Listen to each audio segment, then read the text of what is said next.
Just చిన్న personal పని మీద వచ్చాను. రానిచ్చారా మిమ్మల్ని? అంటే ఇప్పుడు ఉగ్రవాది పరిపాలన లేదు కదా, మంచి పరిపాలన ఉంది, మంచి నాయకులు ఉన్నారు.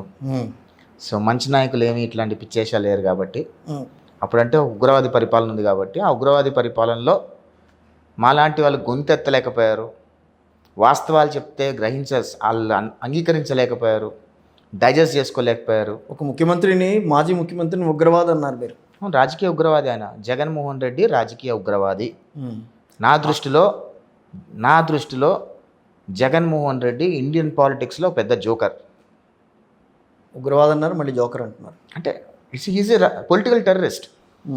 He's a political terrorist, but on a bigger platform if you look at it, Jaganmohan Reddy is a political joker in Indian politics.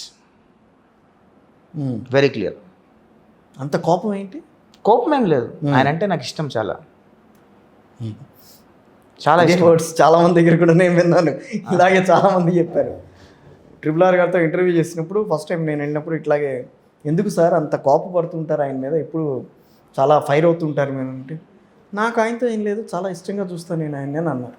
చాలామంది ఇష్టం అని అంటారు, మరి ఎందుకునో ఆయన అంటే రైవలరీ బాగా మెయింటైన్ చేస్తుంటారు ఏంటి? అదే మాకు ఆయన అంటే ఇష్టం, ఆయనకి మేమంటే ఇష్టం లేదు. ఓహో, మీరు అది గ్రహించాలి. అది కరెక్టే. అందుకని ఆయన మా మీద కేసులు పెడతా ఉంటాడు, మేము ఆయన ఎక్కువ ప్రేమిస్తూ ఉంటాం. అందుకని అడిగే మీరు ఎట్లా రాగలిగారని అసలు. ఇప్పుడేం లేదు, లుకౌట్ నోటీస్ క్వాష్ చేశారు. అప్పుడు పెట్టిన లుకౌట్ నోటీస్ మీద ఛాలెంజ్ చేశాను కోర్టులో. సో జగన్మోహన్ రెడ్డి గారి ప్రభుత్వం నుంచి వాళ్ళ డీజీ గారిని పిలిచింది కోర్టు. ఎందుకు 13 ఉన్నాయండి ప్రస్తుతానికి. అవును, మరి ఇష్టం వచ్చినట్టు మీరు మాట్లాడితే కేసు లేకుండా ఉంటారు, ఏ గవర్నమెంట్ అయినా వేస్తుంది.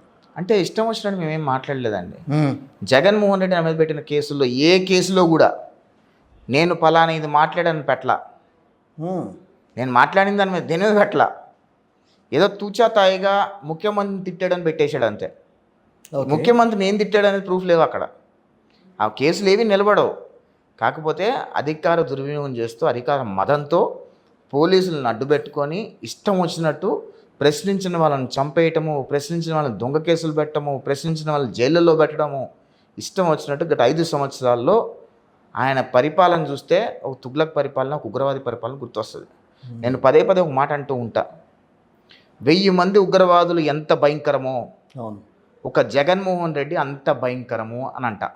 ఎందుకంటే 1000 మంది ఉగ్రవాదులు ఒక దేశాన్ని ఏ రకంగా సర్వనాశనం చేయగలుగుతారు, లేదా ప్రపంచానికి ఎంత డేంజరసో, జగన్మోహన్ రెడ్డి ఒక్కడే ఆంధ్రప్రదేశ్ రాష్ట్రాన్ని గత 5 సంవత్సరాల్లో సమూలంగా సర్వనాశనం చేసి పడేశాడు. ఆంధ్రప్రదేశ్ రాష్ట్ర బ్రాండ్ ఇమేజ్ని పూర్తిగా భ్రష్టు పట్టించేశాడు.